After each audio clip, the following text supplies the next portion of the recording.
Hello friends, I am here with the second part of MCQs of CTET 2023, which are important for your coming CTET examination. So if you like the video, please share and subscribe. Question number 1. In a progressive classroom, the students A. do not ask many questions. B. ask questions to the teacher. C. ask questions to each other. D. ask themselves questions. So the correct answer you have to choose. Options are A, 1, B and D. B and C. B, C and D. And D is A. So correct answer is third one, that is C, B, C and D. A progressive classroom encourages questioning the teacher. B, that is the option B. Next, peer interaction and discussion, that is option C, and self-questioning and reflection, D. So all three answers include the questions requirement that is progressive classroom encourage. So what progressive classroom encourage is questioning the teacher, peer interaction and discussion, and self-questioning and reflection. So, since the students are active learners, not passive listeners. Students discuss a problem in the groups, question the teacher, and reflect on their own understanding. Question number 24. Expectations associated with being male or female are referred to as dash, and these are learned dash. Options are gender roles throughout childhood and into the adulthood. B. Gender constancy initially during adolescence. C. Gender stereotypes only during middle childhood. And D is gender bias mainly during early childhood. Correct answer is A, that is gender roles throughout childhood and into adulthood. Gender roles are social expectations about how males and females should behave. These are learned gradually through family, school, media, and society from childhood to adulthood.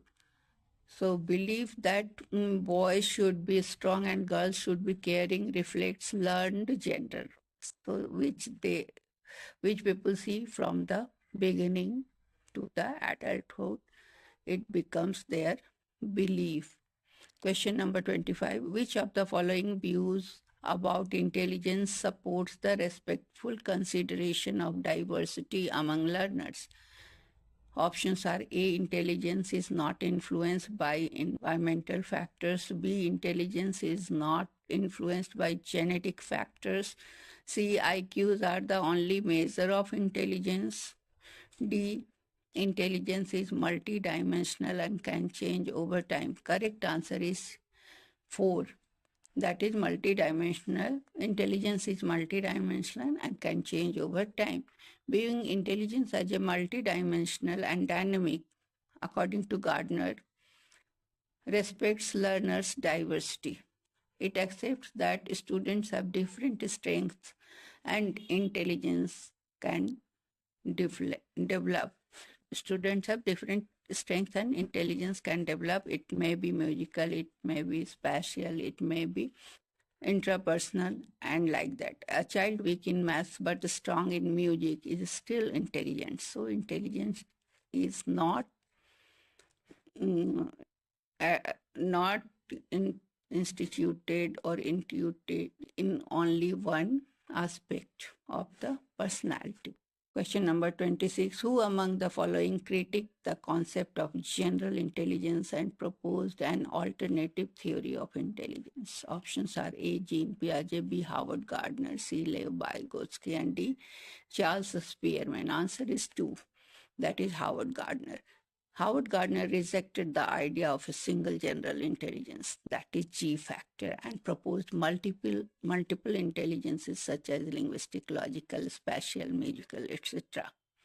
An athlete may have high bodily kinesthetic intelligence even if not academically strong.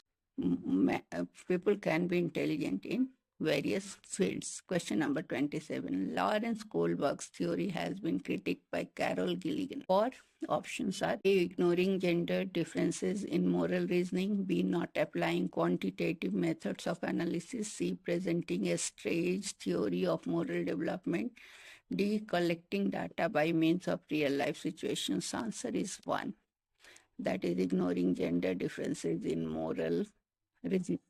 Carol Gilligan argued that Kohlberg's theory was male-centric and ignored female perspective on morality, such as care, relationship, and empathy, which is quite natural to women.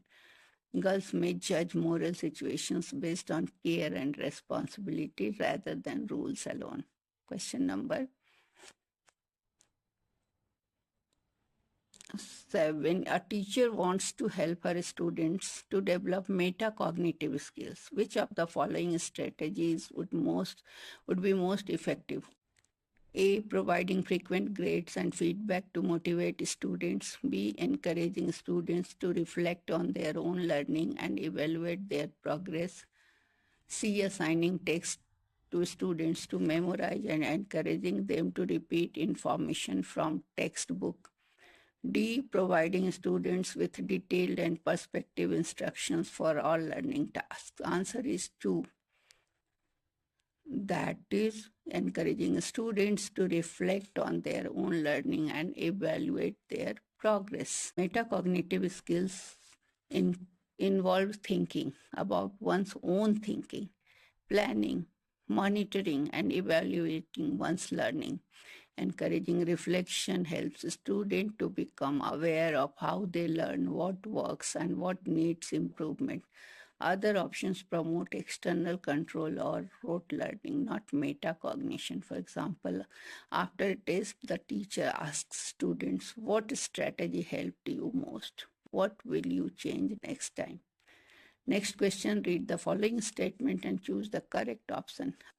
So it is assertion and reasoning type questions. So assertion here is teachers should ask students to identify their own examples and non-examples of the concept for strengthening the concept. The reason for this is given: thinking of examples leads to strengthening the concept, while non-examples tend to confuse the students. Here the options of answers are A.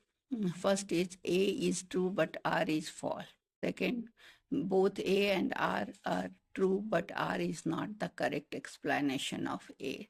C, both A and R are false. D, both A and R are true but R is the correct explanation of A. Correct answer is option A, which says A is true but R is false. Asking students to A is true. How? Asking students to generate examples and non-example depends conceptual understanding, but R is false because non-examples do not confuse students. Instead, they help to clarify what a concept is not. So A is true, but R is false. For example, to teach triangle, example, a three-sided closed figure. Non-example, a square or an open figure. This helps students clearly to understand the concept. Next question, general principles of learning suggest that a student learn better if a teacher.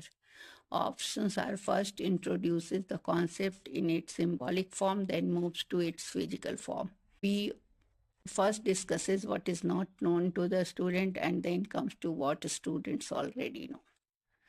Third is first introduces the concept overall, then moves on to intricacies of it. Next, D is first discusses the concept in terms of logic and reason, then grants opportunity to verify the ideas. Answer is C. First introduces the concept overall, then moves on to the intricacies of it. So it is like first saying the summary of the story, then reading paragraph by paragraph. One important principle of learning is from whole to part and from simple to complex. Students understand better when they first get an overall picture, then learn the details and complexities For example, in geography, first explaining India as a whole, then teaching states, rivers, and cities. Thank you.